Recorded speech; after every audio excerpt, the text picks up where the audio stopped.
Y hoy quiero traer un mensaje que he extractado del libro del profeta Joel. Me ha llamado profundamente la atención este hombre que Dios escogió para dar unos señalamientos proféticos para su temporada, pero que no solo estaban enmarcando el tiempo de su existencia, sino que también estaban hablando hacia el futuro, específicamente en nuestra generación, en nuestros tiempos. Y quiero que hagamos un paralelismo allí entre lo que vivió el pueblo de Israel, lo que vivió el profeta Joel, a lo que estamos viviendo hoy en el 2020, en este año, lo que estamos experimentando.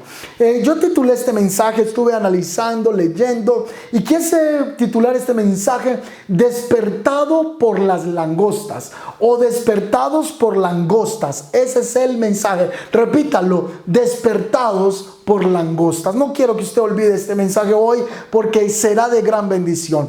El profeta Joel, su nombre significa Jehová es el Señor, y el nombre de Joel corresponde a unos 11 o 12 hombres en el Antiguo Testamento, pero específicamente este Joel es el profeta que Dios usó para traer palabra al pueblo de Israel en medio de la pobreza y la conmoción nacional en la que ellos estaban viviendo. Joel es un profeta en Judá que predica en Jerusalén, y al parecer era versado en la literatura profética procedente y contaba con un discernimiento tremendo. El discernimiento de Joel era muy notable, era un discernimiento alto en su área espiritual. El libro de Joel es importante porque nos muestra que Dios puede traer un mensaje en muchas ocasiones empaquetado por medio de un desastre natural. ¿Cómo así? Te lo quiero repetir. El libro de Joel nos muestra que Dios en muchas ocasiones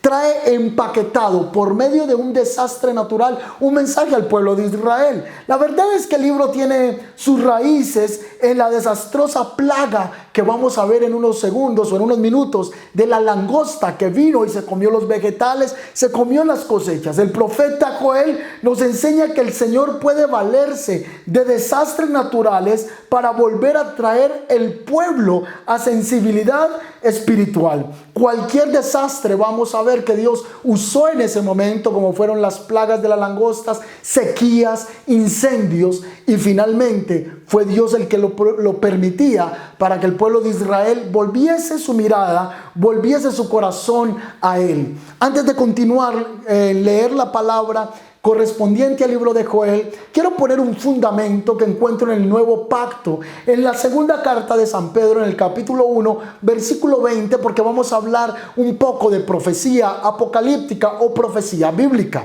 Para tener en acuerdo esto que vamos a hablar, quiero que leamos el pasaje en segunda de Pedro, el capítulo 1, versículo 20, y dice así: sobre todo tienen que entender que ninguna profecía de la Escritura jamás surgió de la comprensión personal de los profetas. Jeremías, Ezequiel y otros hombres de Dios hablaron al pueblo de Israel, no hablaron por su cuenta. Por el contrario, fue el Espíritu del Señor el que puso una visión, una revelación, un entendimiento, una palabra para el tiempo que ellos estaban viviendo. Así que lo que vamos a estudiar en el libro del profeta Joel no fue que él se lo inventó, se lo imaginó. Por el contrario, fue Dios el que le habló al profeta Joel este mensaje para el pueblo que aplica para nosotros hoy.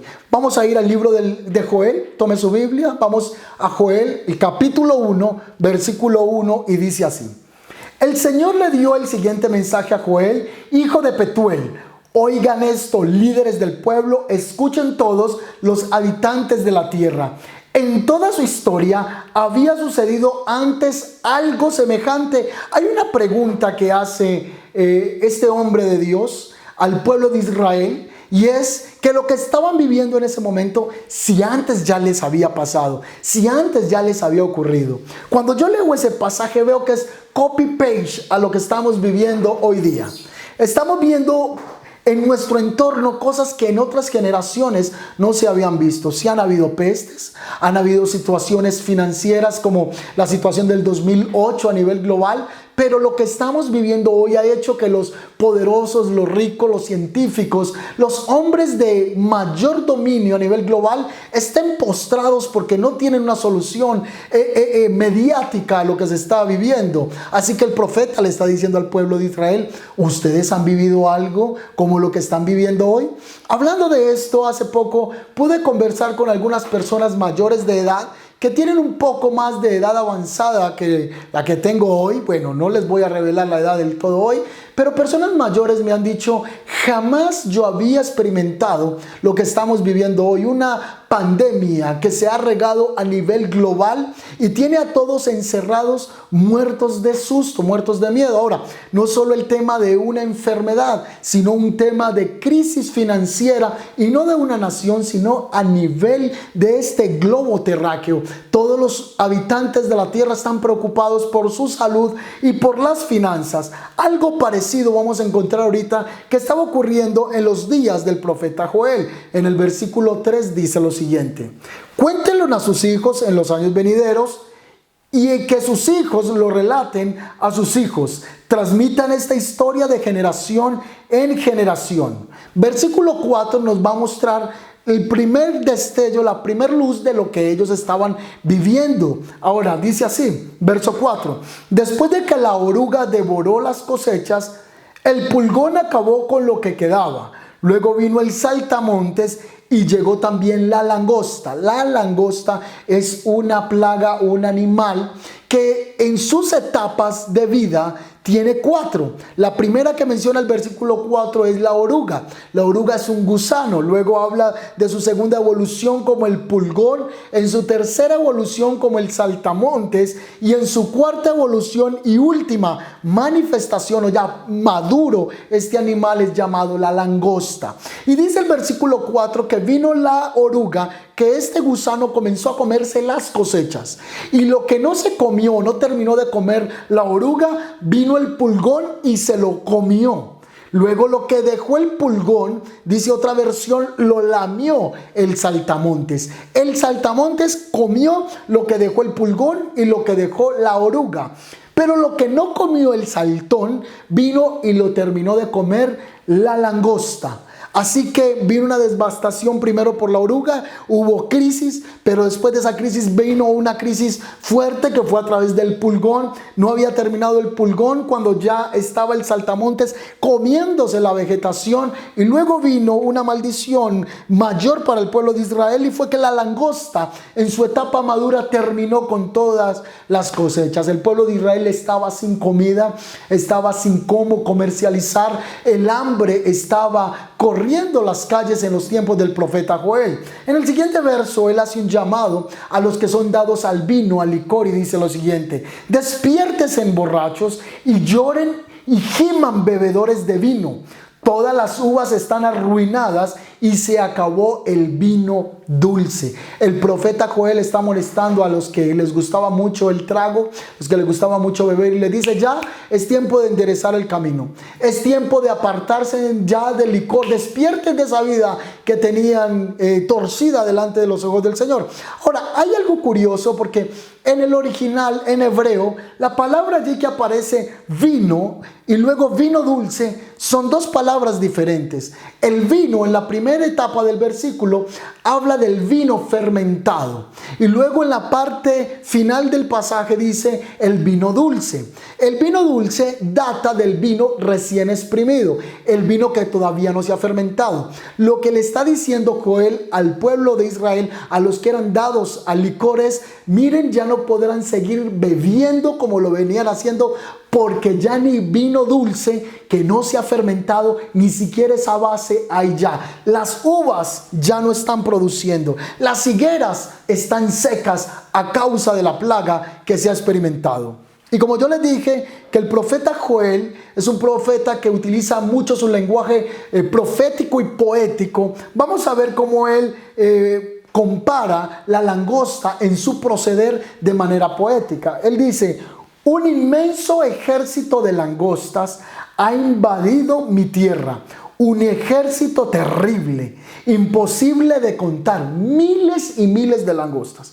Sus dientes, él las compara y dice, sus dientes son como los de león y sus colmillos se parecen al de la leona. Esa es la manera en que él compara este terrible problema que está viviendo el pueblo de Israel. Ahora les voy a poner en este momento en pantalla la imagen de una langosta.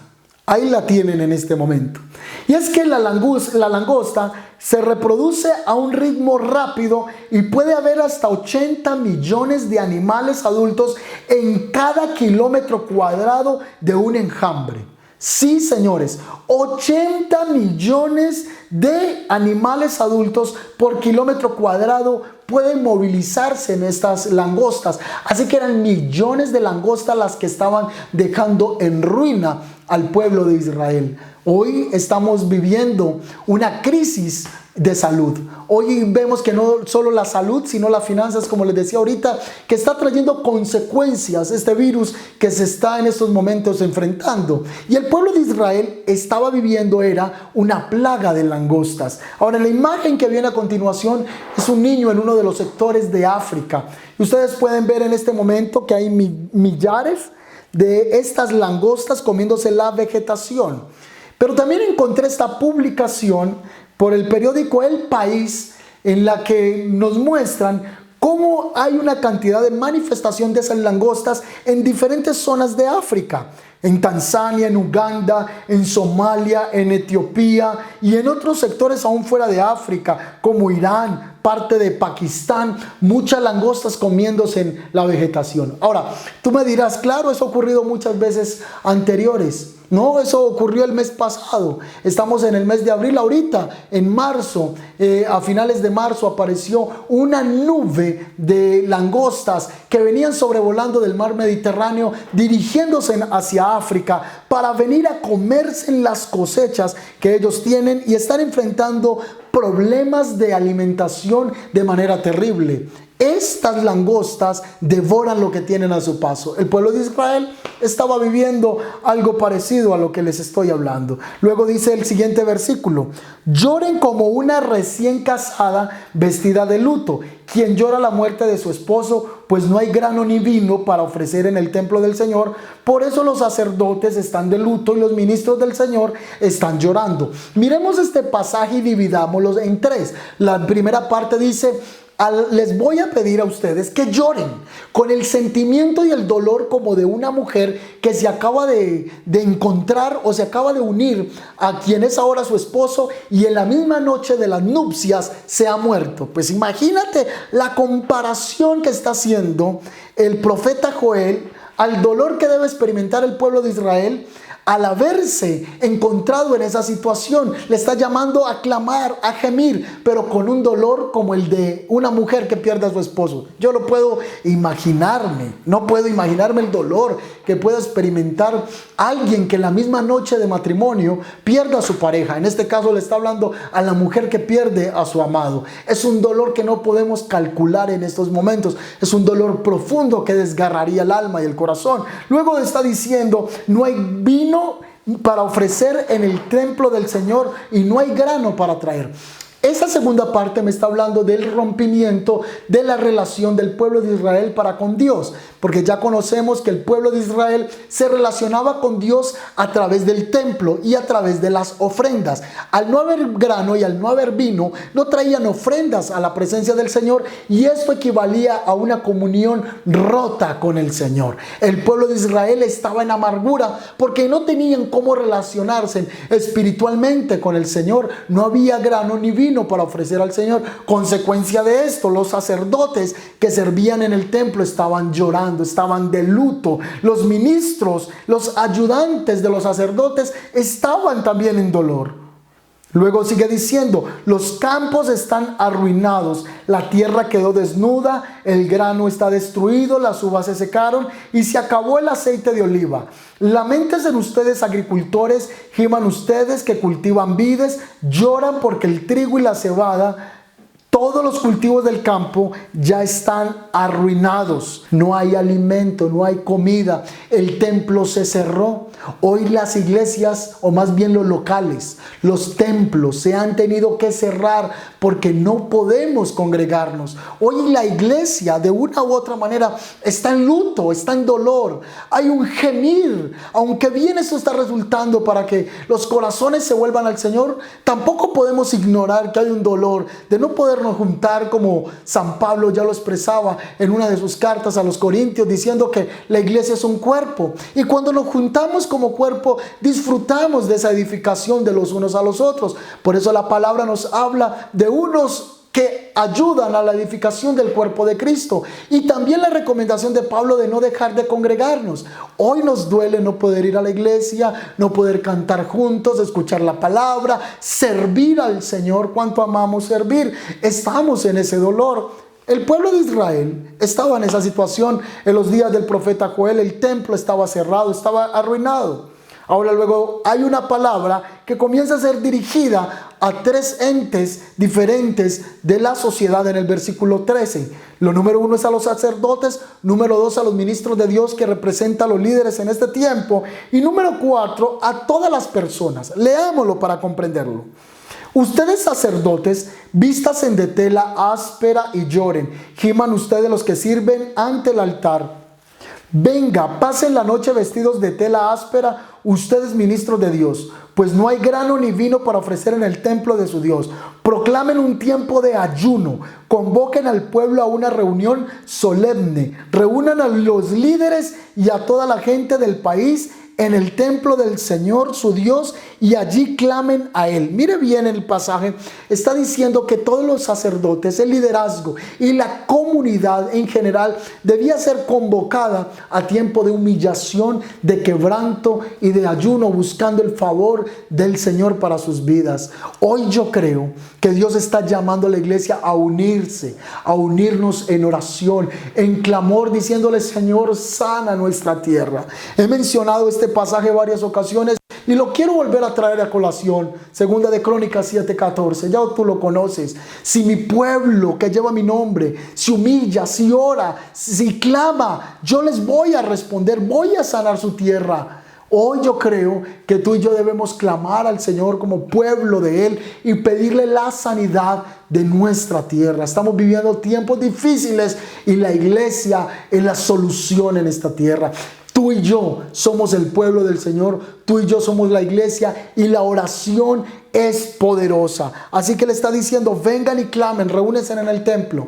Hoy no nos podemos reunir en el templo, pero nos estamos reuniendo por este medio. Y ahorita todos vamos a estar orando y clamando. ¿Cuánto me dicen amén a eso? ¿Están conectados con la palabra? Nadie se me duerma en estos momentos porque estamos recibiendo palabra rema de Dios. El versículo 15 dice lo siguiente: el día del Señor está cerca, el día cuando la destrucción viene de parte del Todopoderoso. Qué terrible será aquel día. La comida desaparece delante de nuestros ojos. Ya no hay celebraciones de júbilo en la casa de nuestro Dios. Ahora, presten atención a lo que les voy a decir. El libro del profeta Joel, o Joel, no nos señala cuál es el pecado que el pueblo de Israel había cometido en sus días. En este libro no se nos dice por qué o cuál es el pecado que el pueblo de Israel había cometido y por eso había juicio. En otros libros o en otros libros proféticos sí se nos habla de esto, por temas de idolatría, como el libro de Oseas, por ejemplo, que habla de la prostitución espiritual, idolatría, que el pueblo de Israel se había ido y había abandonado el amor de Dios y se había entregado a la prostitución, a otros dioses. Pero Joel no nos dice cuál es el pecado y habla, como les dije, de manera profética procedente, es decir, ¿por qué Él está derramando un juicio para esa generación, pero está hablando en tiempo futuro? Para hacerme entender un poco más, miremos el pasaje. Él dice: el día del Señor está cerca. ¿Cómo que el día del Señor está cerca si ya ellos están viviendo sequía, están viviendo hambre? Así que Él está hablando no solo de ese tiempo, sino de un tiempo futuro. Es decir, lo que el pueblo de Israel está viviendo a través de la plaga de las langostas es apenas un simulacro de lo que será el día del Señor. Ese día del Señor habla de tiempo futuro, el día en el que el Señor congregará a todas las naciones de la tierra y les juzgará. pero tú y yo somos el remanente del Señor y ya el Señor nos habrá tomado. Pero este hombre, este profeta de Dios, está hablando del día del Señor, está cerca, como algo que viene. Ahora, si tú miras bien, sigue diciendo en el pasaje, qué terrible será aquel día. No les está hablando ni siquiera del hambre que están viviendo. Les está hablando de un tiempo futuro que será terrible ese día. Y ese día del Señor está hablando del día en que el Señor derramará los juicios sobre la tierra.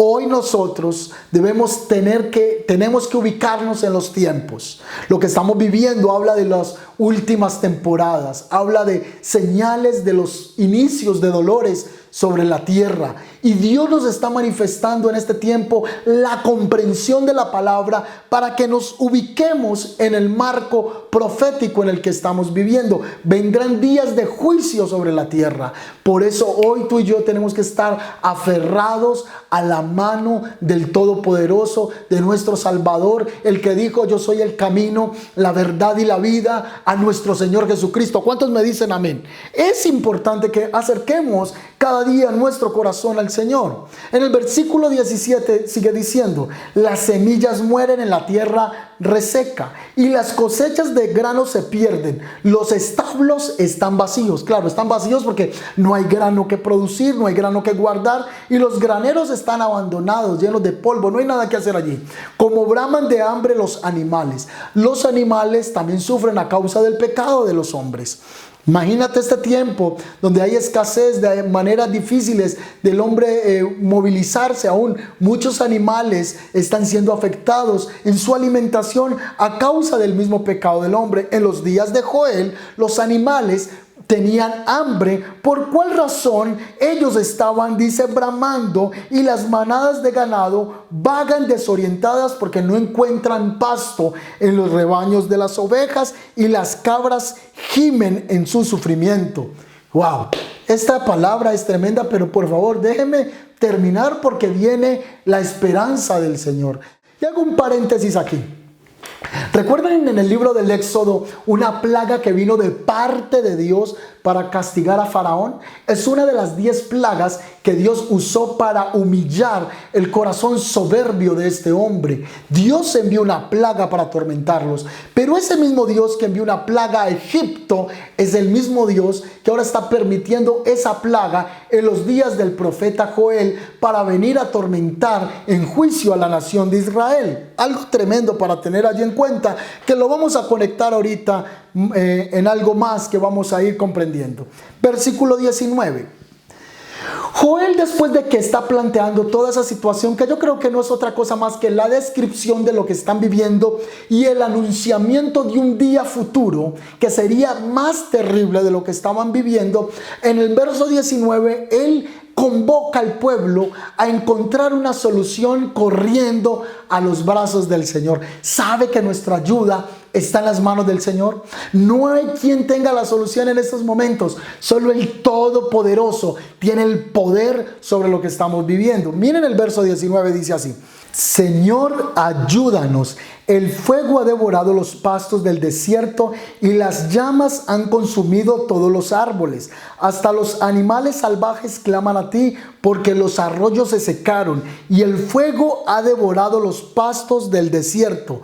Mira, una vez más, habla de que los pastos han sido consumidos por el fuego. Vinieron incendios sobre la tierra y los arroyos estaban secos. Había sequía de agua. O sea, si logramos ver bien un poquito el contexto de lo que está viviendo el pueblo de Israel, es una devastación terrible que está experimentando. Ahora, esa invasión que ellos habían experimentado o estaban experimentando de langostas no es una casualidad. Hoy yo quiero decirte que lo que estamos viviendo no es una casualidad. No es una casualidad que hoy las naciones de la tierra estén teniendo que humillarse y todos estamos diciéndole: Señor, solo tú eres el único que puede sacarnos. Yo creo que de este tiempo tenemos que aprender algo. No podemos salir de esta cuarentena o de esta temporada sin no haber aprendido algo para nuestras vidas. Tenemos que poner al Señor como primero en nuestros corazones. Dios le estaba diciendo al pueblo pueblo de Israel, es tiempo de volverse a mí, y Dios había usado esta plaga para tratarlo con ellos. Ahora, aún en los problemas, aún en lo que viene de parte del Señor, o como Joel nos presenta muchas veces los mensajes de Dios envueltos en calamidad o en problema, porque tiene un propósito.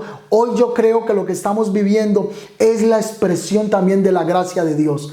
Cuando Dios trató con el pueblo de Israel así, era la expresión de su gracia. Él creía que de esta manera, o quería atraer el pueblo de Israel a su corazón. Esto me habla del amor desbordado del Señor. Mira que en esta temporada gente está buscando de Dios. El que no quería buscar de Dios está doblando sus rodillas. El que antes no oraba, ahora lo está haciendo. El que no leía la palabra, ahora la está leyendo. El que no quería saber nada de cristianos por internet, ahora tiene que ver todo el día en Facebook, en Instagram, en YouTube, gente predicando, y allí están poniendo el oído a que el Señor quiere hablar. Pero ha sido esta calamidad la que ha hecho que los corazones se vuelvan al Señor. Y hay un llamado claro en el libro de Joel al arrepentimiento. Y yo quiero que lo vamos a leer, por favor. En Joel capítulo 2, versículo 12, el profeta llama al pueblo de Israel a volverse al Señor. Vamos a leerlo.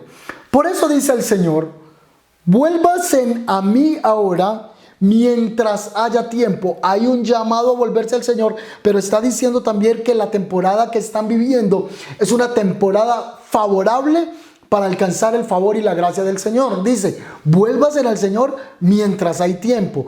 Este es un tiempo de Dios para que podamos volver a Él. Luego dice: entreguen su corazón, acérquense con ayuno, con luto, no se rasguen la ropa en dolor, sino desgarren sus corazones. Regresen al Señor su Dios, porque Él es misericordioso y compasivo. Atención a esto. Él está diciendo: no rasguen la ropa. Había unas prácticas comunes en el pueblo de Israel para mostrar físicamente el arrepentimiento, y es rasgar las vestiduras y echarse en ceniza en la cabeza. Esa es una manera de mostrar el arrepentimiento. Pero ahora el Señor está diciendo: no quiero esos actos físicos, quiero verdadera transformación del corazón. Por eso en el libro del profeta Ezequiel, en el capítulo 36, se nos habla de una circuncisión que Dios haría en el corazón del hombre, una transformación de adentro hacia afuera, una transformación que luego la encontramos en Juan capítulo 3, que es el nuevo nacimiento, la nueva vida que Cristo ofrece dar si nosotros la vivimos en Él.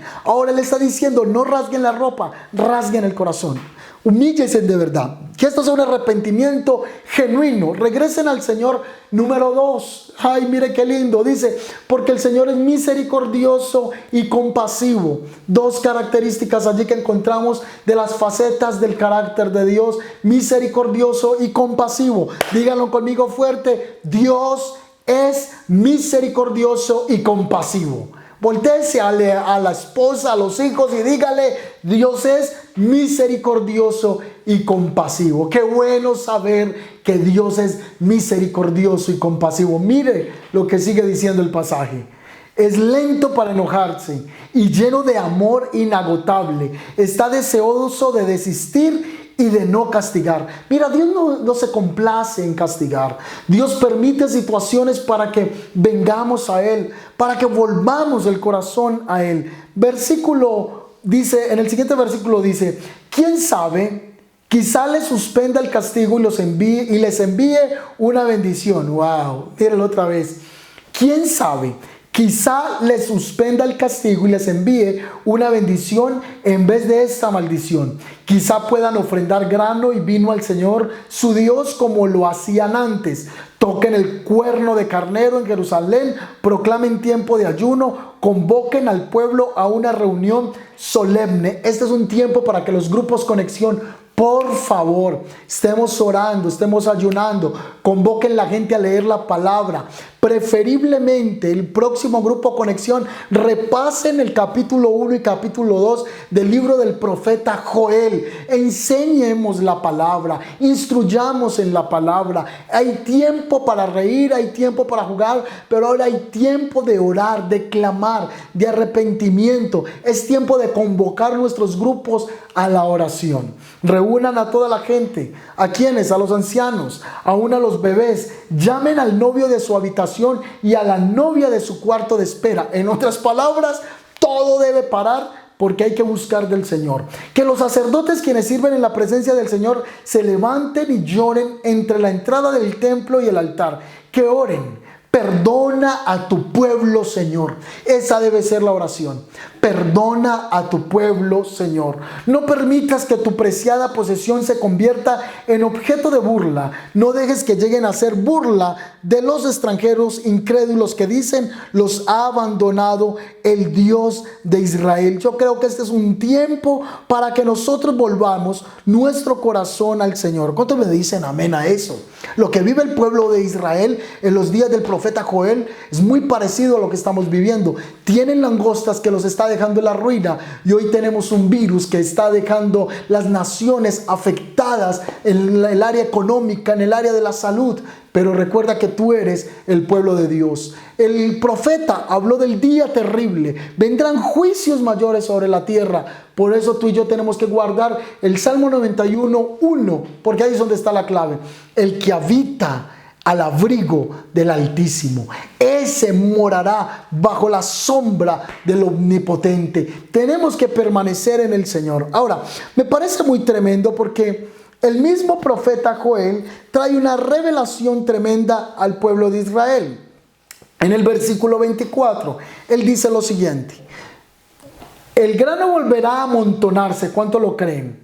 Los campos de trillar y los lugares desbordarán de vino nuevo y aceite de oliva. En otras palabras, les está diciendo: después de esta crisis yo los voy a levantar, les voy a bendecir. Versículo 25, el Señor les dice: les volveré lo que perdieron a causa del pulgón, el saltamontes, la langosta y la oruga. Fui yo, oiga lo que está diciendo allí, fui yo quien envió ese gran ejército destructor en contra de ustedes. ¡Wow! ¡Qué tremendo! Fue Dios el que empaquetó, el que envolvió un mensaje para el pueblo de Israel en calamidad. Quizá esto que estamos viviendo hoy es el Señor el que lo ha permitido, para que nosotros como iglesia volvamos al Señor, para que los pastores regresemos nuestro corazón al Señor y sepamos que Él es el que manda, que Él es el Rey de Reyes y Señor de Señores. Quizá fue Dios el que permitió todo lo que está sucediendo en estos momentos para que tengamos que retornarnos y decirte: Señor, nada puedo hacer sin ti. Bien se cumple esa palabra de Juan 15, porque separados de mí nada pueden hacer. Vendrá ese día de juicio a las naciones, pero tú y yo debemos estar preparados. Y mientras tú y yo estemos viviendo para el Señor, buscando su rostro, el Señor sabrá conservar, preservar y guardar a su pueblo. Te bendigo, iglesia, y vamos a orar. Vamos a pedirle al Señor que Él perdone nuestros pecados. Les voy a pedir si se pueden poner sobre sus pies ahí en la sala. Tómenle la mano a su hijo, a su familia. Vamos a hacer un círculo allí familiar y vamos a pedir perdón al Señor ahora mismo por lo que hemos hecho mal delante de Él como iglesia, como líderes, como pastores, como servidores, como creyentes. Hemos defraudado el nombre del Señor. Este es un momento para pedir perdón al Señor. Vamos a levantar las manos allí tomadas la una de los otros y levántenlas ahí juntos y vamos a orar. Padre, te pedimos que en este momento, Señor, tú tengas misericordia de las naciones de la tierra. Te pido que perdone nuestros pecados, Señor, porque nos hemos apartado de ti, hemos actuado impíamente, hemos hecho lo malo delante de tus ojos. Te pido, Señor, que nos perdones. Perdona a los pastores a nivel global, perdona el cuerpo del liderato a nivel global. Perdona, Señor, los abusos de autoridad. Perdona, Señor, a tu pueblo en el nombre poderoso de Jesús. Tu palabra dice, Señor, que el que a ti viene, tú no echas fuera. Tu palabra dice en 1 de Juan 1:9 que vengamos y confesemos nuestro pecado y que tú nos vas a perdonar, nos vas a limpiar de toda maldad. Tu palabra dice que vengamos delante del trono de la gracia y que vamos a alcanzar oportuno socorro Perdona, Señor, perdona a tu iglesia, perdónanos en el nombre de Jesús. Hoy pedimos la bendición del Dios Padre y Dios Hijo sobre su iglesia. Que seas tú limpiando, Señor, hoy a tu pueblo. Que seas tú sacando aquellas cosas que no te agradan de nuestras vidas y que podamos ser instrumentos útiles y limpios en tus manos. Ahora te pedimos por las naciones de la tierra. Vamos a clamar, Señor, ten misericordia de los Estados Unidos. Toda infección, Señor, que se ha propagado en Colombia, en cada departamento de Colombia, en cualquier lugar de la tierra, en Ecuador, cada nación que está viviendo muerte, que está viviendo destrucción. Señor, que podamos reconocer que tú eres el Señor, que las naciones nos humillemos delante de ti, y al humillarnos delante de ti, tú sanes nuestra tierra en el nombre poderoso de Jesús. Les voy a pedir que levanten sus manos los que tienen peticiones. Señor, mira la petición de mis hermanos. Yo oro que tu poderosa mano sea extendida, que en este tiempo tú traigas provisión sobrenatural, que no falte el grano, que no falte la bendición en los hogares de tu iglesia, Señor. Bendecidos sean, Señor, sustentados de manera poderosa, de manera sobrenatural en esta temporada. En el nombre de Jesús, oro por sanidad, todo dolor en el cuerpo, toda enfermedad, en el nombre de Jesús, dolores en las articulaciones, cual sea el dolor, sea desatada la vida del Espíritu, en el nombre de Jesús. Diga, yo lo recibo, Señor, recibo esa palabra en el nombre de Jesús. Ponga su mano ahí donde hay dolor. Padre, a través de este medio envío palabra de bendición, sanidad corriendo sobre el cuerpo de Cristo, en el nombre poderoso de Jesús. Dios, te doy tantas gracias. Extiendan su mano hacia el televisor o hacia la computadora. Señor, desato la paz de tu Espíritu que sobrepasa todo entendimiento. Cubra las mentes y los corazones en este momento. En el nombre de Jesús, visítalos con tu paz, Señor. Amén y amén. Mis amados, me alegra haber compartido este tiempo. Sigan conectados con la palabra, no se despeguen. Estamos los miércoles 7:30, domingos 9 y 11:30 de la mañana con nuestro servicio en línea, pero en semana también nos estamos conectando en Facebook Live, en Instagram, dando una palabra, orando juntos. Vamos, no te desconectes, está allí pegado. Habla con tu mentor, reúnanse a orar y por favor repasen Joel capítulo 1 y Joel capítulo 2, porque van a encontrar más riqueza en este pasaje y vamos a encontrar que Dios sí puede sanar nuestra tierra cuando la iglesia se levanta a clamar. Dios los bendiga, Dios me los guarde y que pasen una noche bendecida. Feliz noche.